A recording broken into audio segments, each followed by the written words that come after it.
Hindi ko na mapigilan ng sarili ko, Kuya Will. Ramdam ko ang bawat paghinga ni Kiko sa leeg ko habang dahan-dahan niyang inaalis ang suot kong damit. Sa gitna ng dilim at lamig ng aircon sa loob ng kanyang kwarto, ang tanging naririnig ko na lang ay ang mabilis na tibok ng puso ko at ang mapangahas niyang bulong. Sa akin ka lang, Drake. Isang gabi na nagsimula sa pag-inom lang ng tubig sa kusina, na uwi sa isang lihim na habang buhay naming itatago sa loob ng bahay.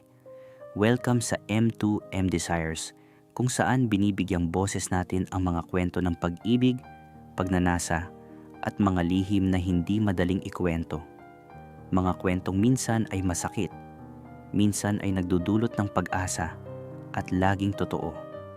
Bago natin ituloy ang mainit na confession na ito mula kay Drake, siguraduhin munang nakasubscribe kayo sa ating channel at pindutin ang notification bell para laging updated sa ating mga latest uploads. Huwag din kalimutang i-like at i-share ang videong ito para mas marami pa tayong maabot na ka-desire. Bago tayo tuluyang lumnod sa kwento, gusto ko munang mag-shoutout sa tropa ni Arman Binobo na walang iba kundi si Deo. Salamat sa suporta at pakikinig, kaya naman ihanda na ang inyong mga sarili. Tara, simulan na natin ang kwento. Dear Kuya Will, magandang gabi sa iyo at sa lahat ng mga nakikinig sa iba't ibang parte ng Pilipinas.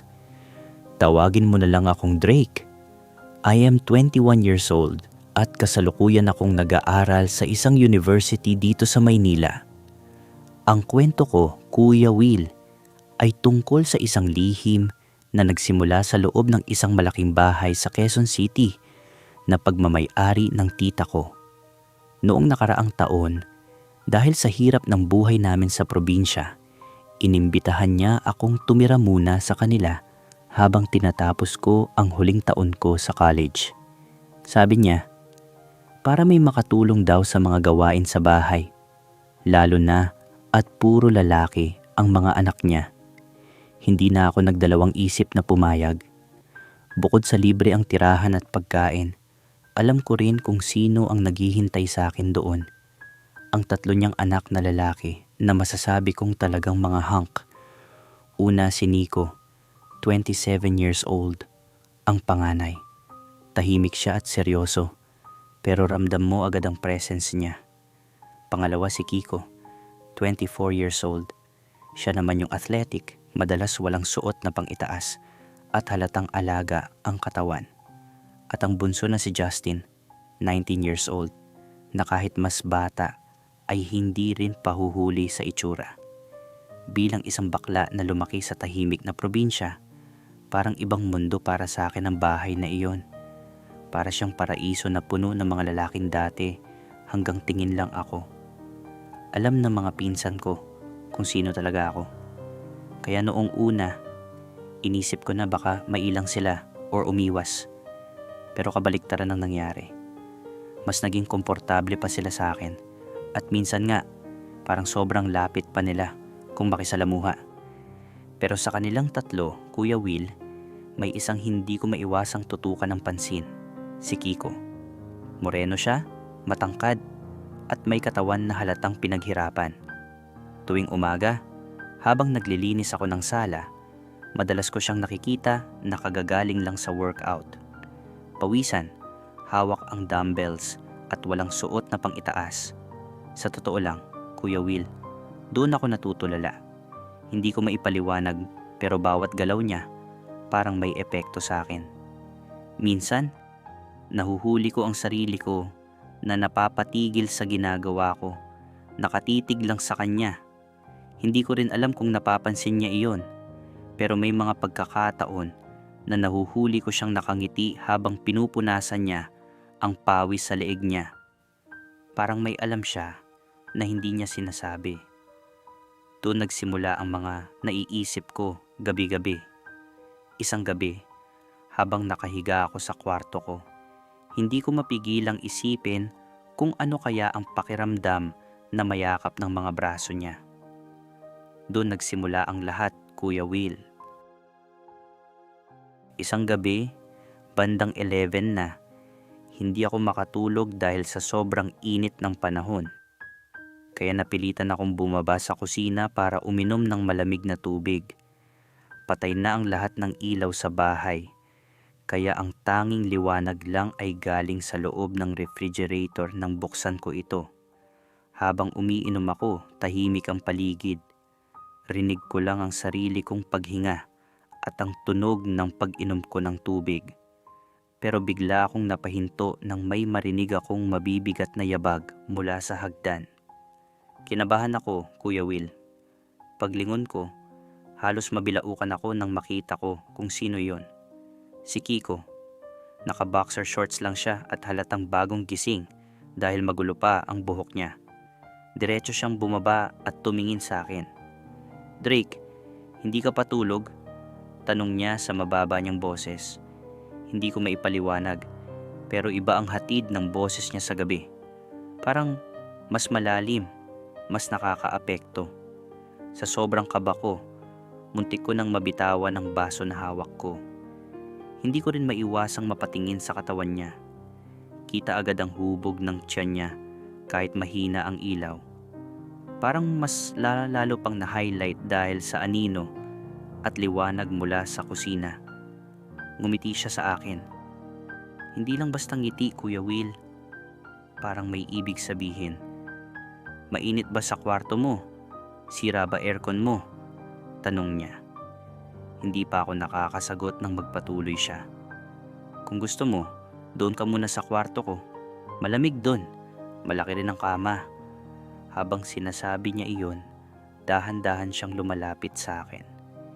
Hindi ko alam kung anong mararamdaman ko noon, parang totoo pero parang panaginip din. Pero sa huli, tumango na lang ako. Hindi na ako nag-isip pa. Sumunod ako sa kanya papunta sa kwarto niya. Pagpasok namin, ibang klase agad ang pakiramdam. Malamig ang hangin dahil sa aircon at may halong amoy ng pabango niya at natural na amoy ng katawan niya. Hindi ko maipaliwanag, pero nakakabigla siya sa senses. Naupo ako sa dulo ng kama niya, medyo kinakabahan. Siya naman, humiga ng maayos at tumingin sa akin, matagal. Parang tinitingnan niya kung ano ang reaksyon ko. Sa loob ng kwarto na yon, sa gitna ng dilim at lamig, pakiramdam ko ay wala ng ibang tao sa mundo, kundi kaming dalawa. At doon, Kuya Will, nagsimulang bumilis ng sobra ang tibok ng puso ko.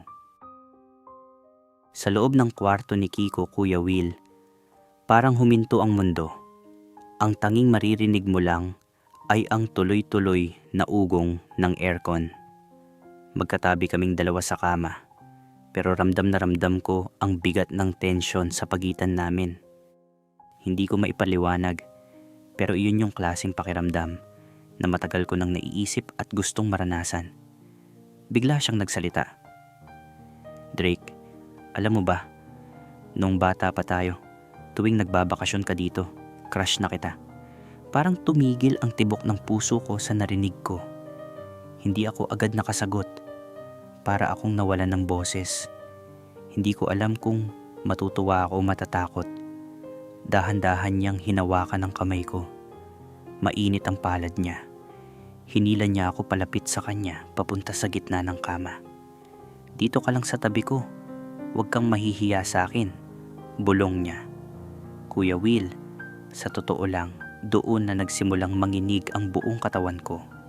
Humiga ako sa tabi niya.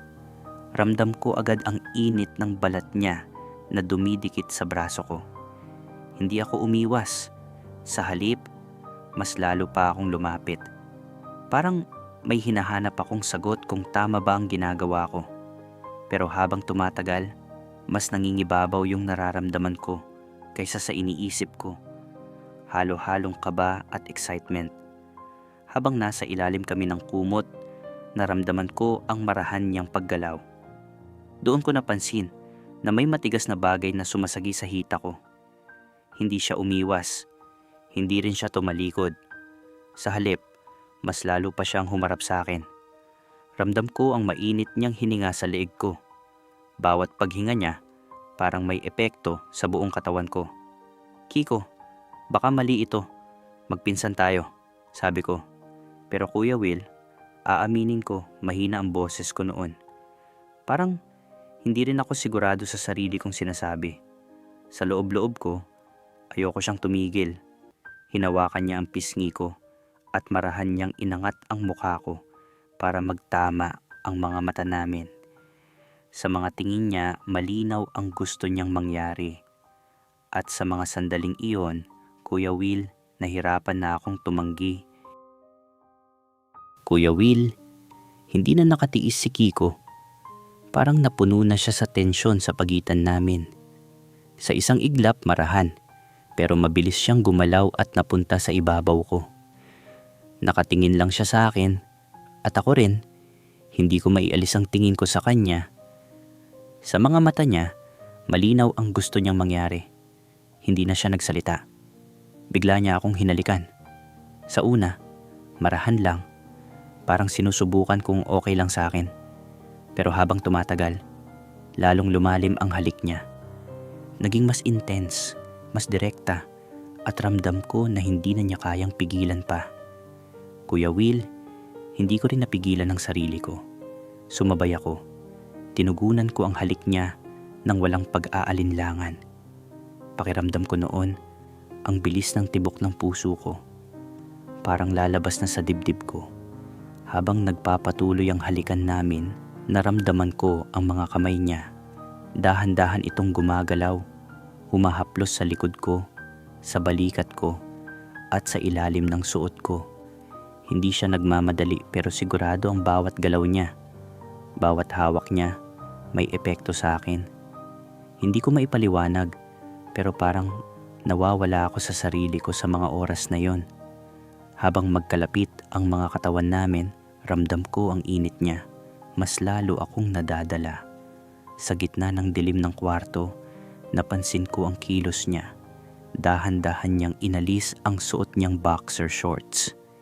Hindi ko maiwasang mapatingin. Kuya Will, doon ko siya nakita ng buo sa unang pagkakataon.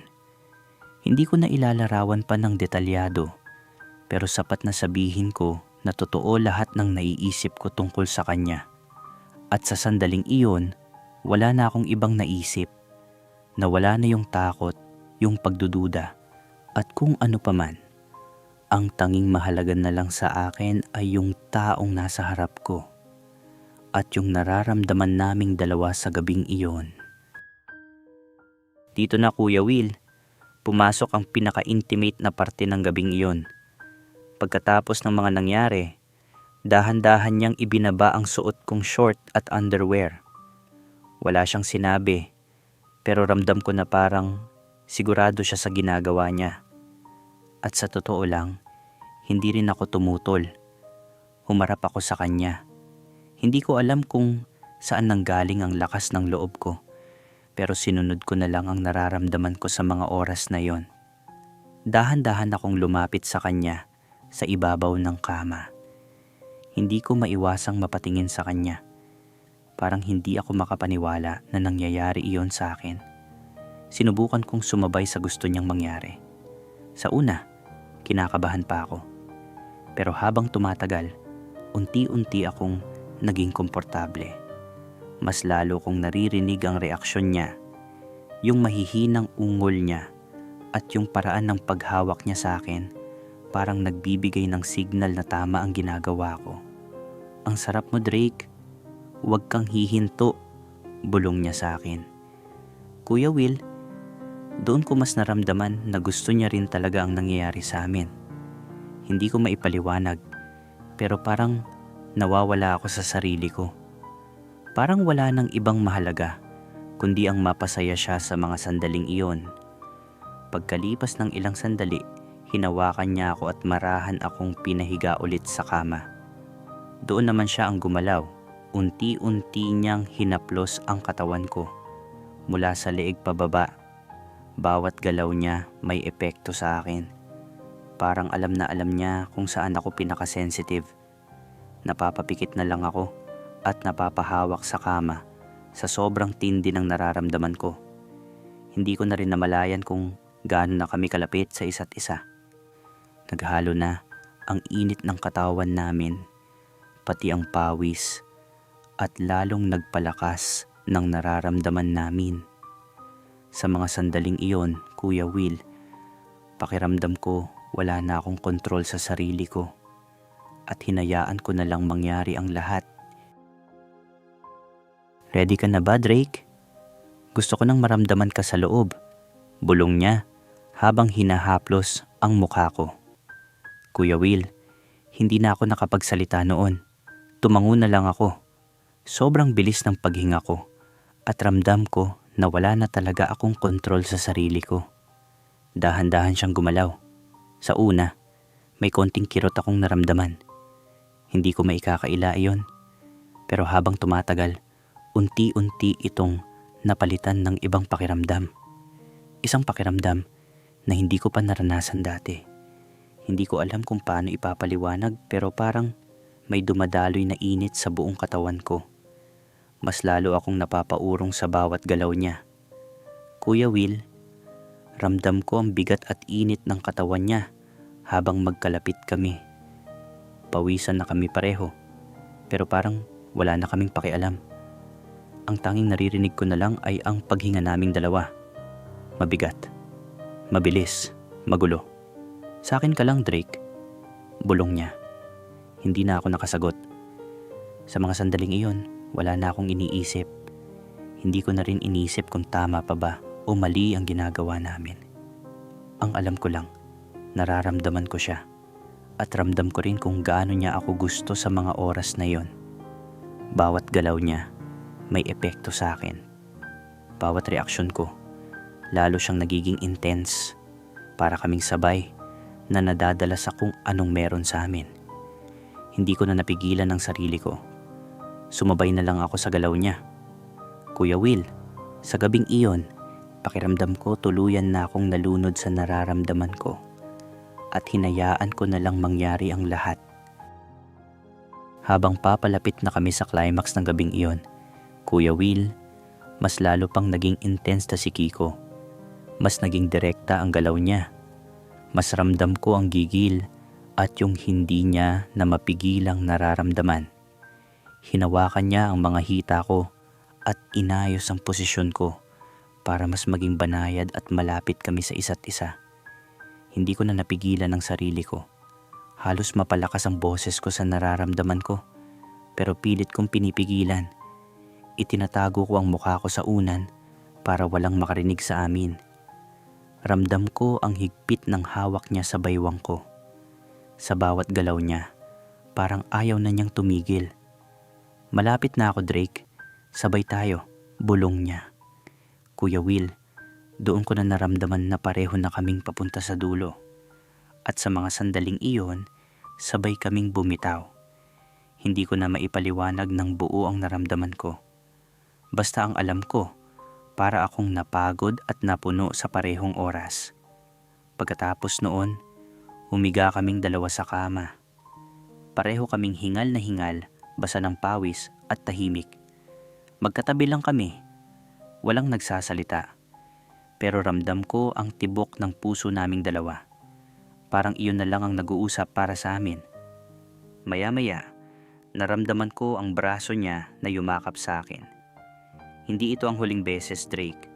Pangako, bulong niya. Pagkatapos, marahan niya akong hinalikan sa noo. Kuya Will, sa simpleng kilos na yon, mas lalo kong naramdaman na may nabuo sa pagitan namin. At doon nagsimula ang lihim na hindi ko na kayang iwasan. Kinabukasan, Kuya Will, pagising ko, parang normal lang ang lahat. Parang walang nangyari.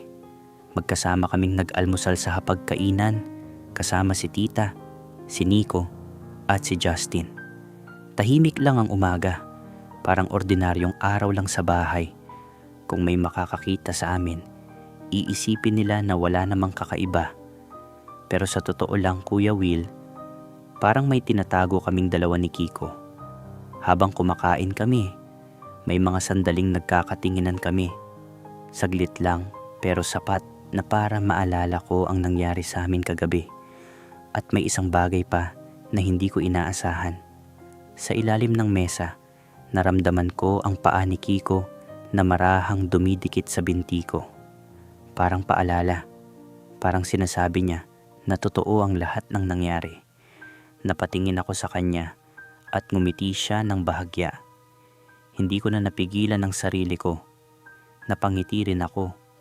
Simula noon, naging madalas na ang mga sandaling nagkakasama kami ng kami lang. Madalas sa gabi o kaya kapag umaalis si tita. Hindi na namin kailangan magsalita. Alam na namin kung anong gusto naming mangyari. Pero Kuya Will, akala ko hanggang doon lang ang kwento. Nagkamali ako. Isang hapon, habang naglalakad ako sa hallway, galing ako sa kwarto ni Kiko. Hindi ko napansin na may nakakita pala sa akin, si Nico. Napatigil ako. Kinabahan ako bigla. Akala ko, doon na matatapos ang lahat. Akala ko, magagalit siya o isusumbong niya ako. Pero hindi iyon ang nangyari. Lumapit siya sa akin, dahan-dahan. Tumingin siya diretso sa mata ko, tapos bumulong siya sa tenga ko. Drake, alam ko ang ginagawa niyo ni Kiko. Pero huwag kang mag-alala, hindi ko sasabihin kay mama. Saglit siyang tumigil.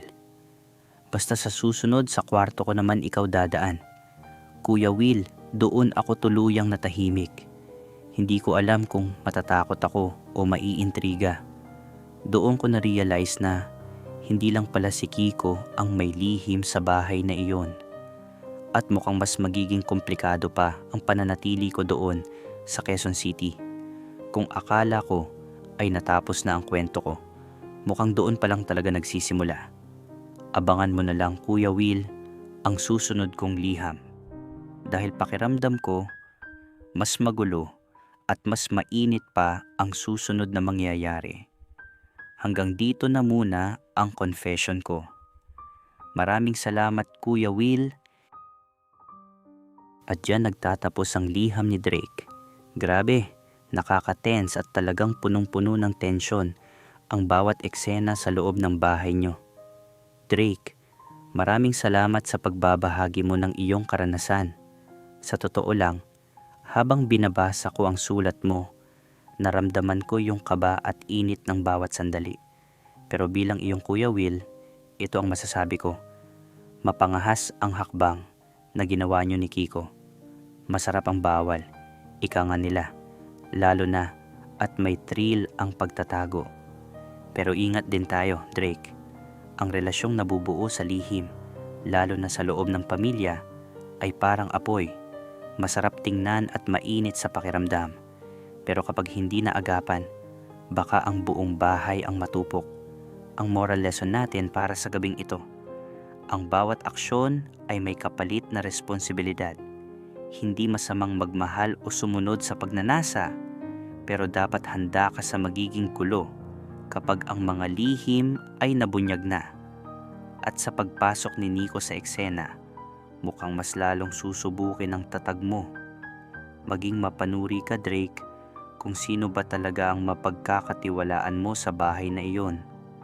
Kayo mga ka-desire, anong masasabi niyo sa sitwasyon ni Drake? Tama ba na pinatulan niya ang pinsan niyang si Kiko? At ano kaya ang tunay na balak ng kuya niyang si Nico? Tulong ba ito o panibagong gulo? I-comment niyo ang inyong mga payo at reaksyon sa baba. Babasahin natin yan. Bago tayo magpaalam, huwag kalimutang i-like ang videong ito kung nagustuhan niyo ang kwento ni Drake. Mag-subscribe na rin kayo at i-click ang notification bell para hindi niyo mapalampas ang susunod na part ng mainit na kwentong ito. Muli, ako ang inyong Kuya Will, nag-iiwan ng katagang. Ang pagnanasa ay natural, pero ang katapatan sa sarili at sa pamilya ang tunay na sukatan.